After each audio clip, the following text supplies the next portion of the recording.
We now welcome West Virginia coach Dana Holgorsen. If you have a question, press star 1.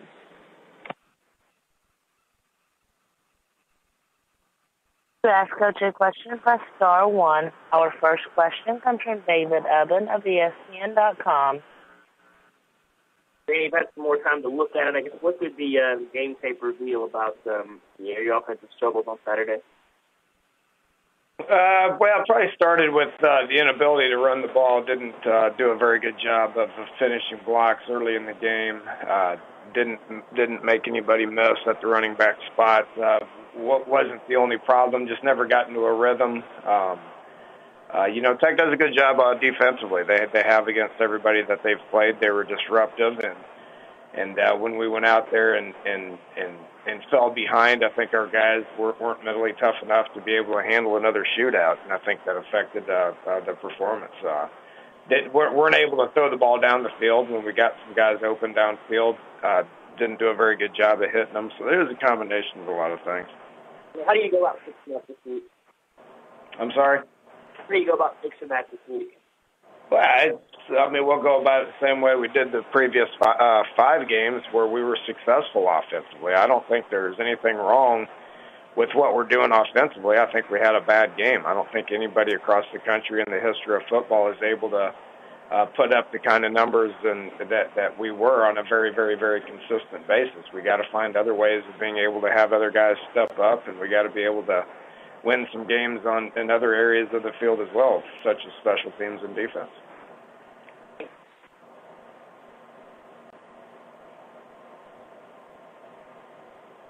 Thank you. Our next question comes from Todd Lebo of Sports Radio 810. Hey, Coach, I wonder if you'd give me a little preview of what you think about K-State coming in there. They haven't lost a game yet this year. And, I think they probably surprised a lot of people. Does that surprise you? No, it doesn't surprise me. I'm very familiar with Coach Snyder and what he's been able to do over the course of his tenure at Kansas State. Obviously, this is the second one, but it's the same as it was towards the end of his stint there on the first time that he was there. They're the same way that they've always been. They're very, very, very tough, and this will be our biggest challenge of the year without question. They're very tough. They're a physical group. They're extremely disciplined, and it doesn't matter if it's offense or if it's defense or if it's special teams. Their whole program is built around being tough, mentally tough, physically tough, very disciplined, and just play with a tremendous amount of effort. I think anybody, any coach at any level across the country could turn on their tape on all 3 sides of the ball and have an appreciation of how they coach their kids and how they get those kids to be very tough and very physical and very disciplined.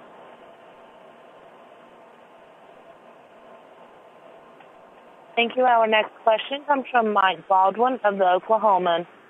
Coach, the first question is, there's been some made out about the wind Saturday. How strong were they blowing, and how much a factor was that? And then I'll have a follow-up question. Well, it shouldn't have affected us at all. It didn't affect Texas Tech. We prepared our guys for it. I spent 8 years in Lubbock and know very well that the wind can blow and it can swirl. We prepared them for it. Now, we don't get an opportunity to practice and stuff like that very often, and I don't think that we were, and it wasn't just the wind. It was the whole situation in general. Lubbock is a hard place to play. Jones Stadium's a hard place to play. It always has been. Their fans were rowdy, which was a great atmosphere. They were loud at times. There's a whole bunch of things that happen that makes it hard to play there, and then their kids did a good job of feeding off of that, played well on all 3 sides of the ball. And the follow-up is Kansas State really likes to try to play ball control if they can and keep especially timing, rhythm offenses off the field. How big a factor is that for your defense to let your offense get into a rhythm, those two playing hand in hand? Well, yeah, that's what they do, and they're really good at it. They do a great job of controlling the clock. Obviously, it all starts with their quarterback, Colin Klein, just does a great job of taking care of the football. All their skill guys do a great job of taking care of the football. I think we do a good job of taking care of the football, but only having a couple of turnovers all year and being good on third down, and then just having the understanding that they're going to control the clock doesn't change anything with what we do defensively. Our job defensively is to get out there and stop the run, try to create turnovers, and get off the field. Thanks, Coach. Uh-huh. Thank you. Our next question comes from Ed Owens of the Dominion Post. Morning, Coach. I was wondering if you saw a problem with Spain's stance during the game, if that was something you were able to correct as the game went on, or if it was something you guys were focusing on during yesterday's practice. Well, it's something we talk about a lot. I know a lot's been made about it just because of the commentary, but it's something that we're aware of and have been aware of ever since we got here and ever since we started coaching offense. We try to make sure that our stances and our signals don't give anything away from a standpoint of the defense is going to understand whether it's run or pass. I mean, that's part of the trick about playing defense is you don't know if it's going to be run or pass. And if we're doing anything from a personnel standpoint, a technique standpoint, a stance standpoint, a signaling standpoint, then it's something that we need to get fixed and make sure that we're not predictable. Do you think, looking back and watching the tape, do you think it was predictable? Do you think Tech was able to pick up on some things? I think it's predictable of every offensive tackle in the country on various plays. Okay, thanks. Thank you. Our next question comes from Kellis Robinette of the Wichita Eagle. Hey, Coach, I got two questions for you. First, it's been a while since you guys have had to come back and play again after a loss. What's your sense of how your team has moved on from it, and do you think they'll respond well? Yeah, I do. You're really disappointed that we weren't able to to bow up when we were, when we faced some adversity, when we were getting down.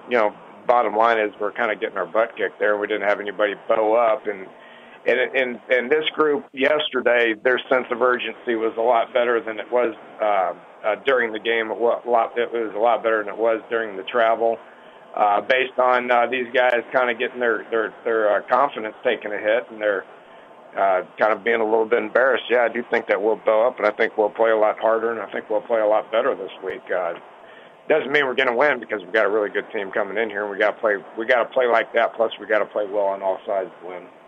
And how impressed are you in that your quarterback still hasn't thrown an interception? And is that a trait? How difficult is that a trait to learn, just not to make mistakes like that? Well, he didn't. Yeah, he didn't. He wasn't extremely high. He didn't throw the completions to our guys as well as he has been in the past either. But Gino does a good job of taking care of the ball. He has all year.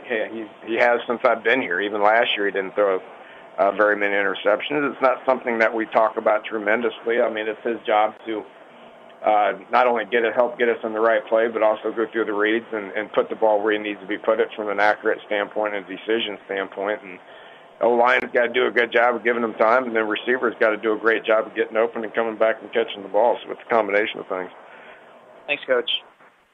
Mm-hmm. Thank you. Our next question comes from Tim Griffin of San Antonio Express. Dana, I wonder if you could talk about your impressions of Seth Dagey. He doesn't get mentioned like a lot of the quarterbacks in the league, but seems to be very productive. I wonder if you could talk about the game he had against you guys. He played really well. I thought he did a great job of managing the game. Thought his energy was really good. His excitement level to be out there was really good. That I think he fed off of the motion, and those guys fed off of him as well. The accuracy that he was putting the ball was outstanding. He was throwing the ball into some guys that were covered that was right on the money, as accurate as I've ever seen him. And really just did a great job. It obviously wasn't any fun for me to watch it, but looking back on him, he really played well. He got those guys playing really well. Thank you. Thank you. Our next question comes from Dave Hickman of the Gazette. Yeah, Dana, a couple things. Number one, I apologize for the simplicity of this question, but you're giving up about 50 points a game and twice almost 700 yards. Is your defense after 6 games getting any better? From a scheme standpoint, I'm happy with where it's at. I mean, I can sit here and make excuses from a scheme standpoint. I critiqued that very well yesterday.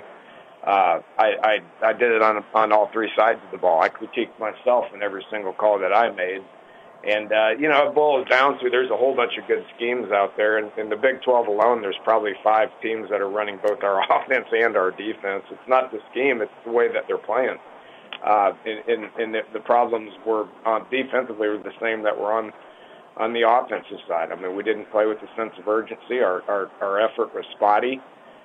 We were way too hesitant, and then when the situation got the best of us, we lost technique and we lost confidence. And secondly, you had a bunch of guys either stay out or go out during that game. Can you update us on Stedman, on Will Clark, Jeff Braun, perhaps Broderick Jenkins? I don't know if he came back in. Yeah, that has something to do with the mindset.